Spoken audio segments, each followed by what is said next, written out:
comes to your table.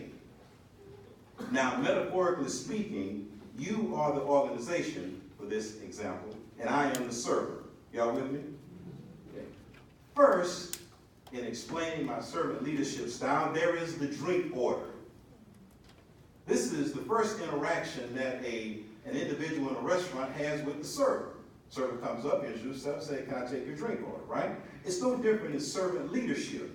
This is the first interaction between the organization and the servant leader. This is the servant leader's opportunity to introduce him or herself to the entire organization. And then there is the appetizer. The appetizer has to be good, right? Because it's the first thing you're going to eat, right? Now, so in servant leadership, it works the same way, because in servant leadership, the appetizer portion says you always begin on a positive note. That's important. And then there's the main course. This is where the meal, the meat and potatoes comes out, right, in your meal. Well, it's no different in servant leadership. Same way, the main course for me is to meet with every rank and position, discuss the organization, and complete a preliminary analysis. So you have to have meat and potatoes before you can move on. And then you consume the meal, right? At your table, you order, your meal comes in, you consume the meal. Well, as a servant leader, this is how the consume the meal portion works in servant leadership for me. It is this: the organization consumes your sincerity, and you consume their concerns and ideas, and you confer and involve your command staff and your executive team. Y'all follow me so far? Consuming the meal, consuming your sincerity, and you consuming their thoughts and ideas. And then there's the dessert. Now, the dessert has to be sweet, right? Has to be good. The dessert portion in servant leadership for this servant leader is to establish the team concept, provide a direction, create a formal report with goals and objectives and timelines. It has to be good. When you establish a team, and you go through the 4 stages of team development, and you get to a team at the end of the day, that's good. And then after you consume the meal, you had your appetizer, you ordered it, you had your drink and everything, then you say, "Check, please," right? The check has to be consistent with your order, right? When the check comes, it has to be consisting of the drink. Everything has to be consistent. You may not even pay the check if it's not consistent, right? Now, the leader has to be consistent too. See, check, please, in servant leadership for me is consistency. A leader has to be consistent. And then everything comes with a cost. Now, the next is the cost. Just like you have to pay in the restaurant, the servant leader has to pay too. Now, the cost for a servant leader, Madam Manager, is accountability. I have to be accountable to the team at the fire department, the 911 communication center, all the part-time.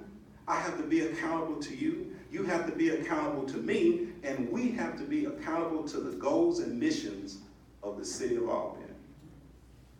Accountability. And then there's customer satisfaction. The only way in a restaurant you're going to know about customer satisfaction is you have to have feedback, right? Leadership is no different. You have to have continuous feedback, and you have to encourage it. Now, all feedback is not going to be good, but you have to be willing to take that in order to be better, in order to get better, in order to improve and show improvement. You have to point out where you're not succeeding so that you can succeed. Y'all with me so far? I'm almost finished here. And then there is the repeat customer. Now, every restaurant wants a repeat customer, right? Servant leaders need repeat customers too. Now, this is where, in my mindset, is where the staff perceives themselves as a member of the team and continues to come back to give input and display a sense of ownership. That's where you get your feedback from. And then there is the all-important customer referral. You see, when someone comes in a restaurant and eat, they say the food is good. They go out and tell somebody, they say the food is good, you need to go over there and eat. Right? Well, leadership works that way too, because the members in the organization spread the successes of the organization, and it becomes contagious within an organization. The servant leader needs customer referrals. I need you to tell somebody you like what's going on. And then you see, I realized this a long time ago. I need the firefighters a whole lot more than they need me.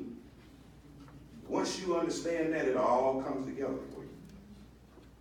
Now, that is my leadership style, and it can be broken down just that simple because it is real and it is genuine.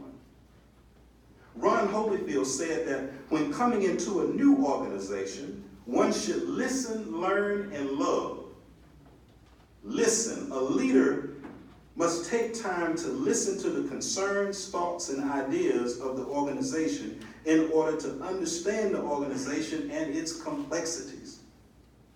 Second, you have to learn the organization. A leader must learn the organization and the community being served. One has to study the history and develop an appreciation for where the organization stands today. You have to take the time to learn the organization. And then finally, love. After one has listened and learned the organization, one must develop a love for the organization. When you truly love an organization, you will work harder than you ever have before to assure its success. When you love the organization, you will build it up, not tear it down.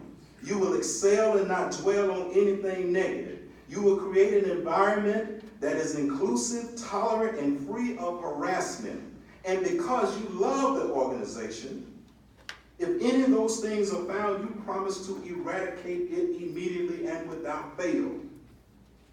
And when you love an organization, you will treat its members with respect and dignity. There will be no big I's and little U's because everyone on the team has value.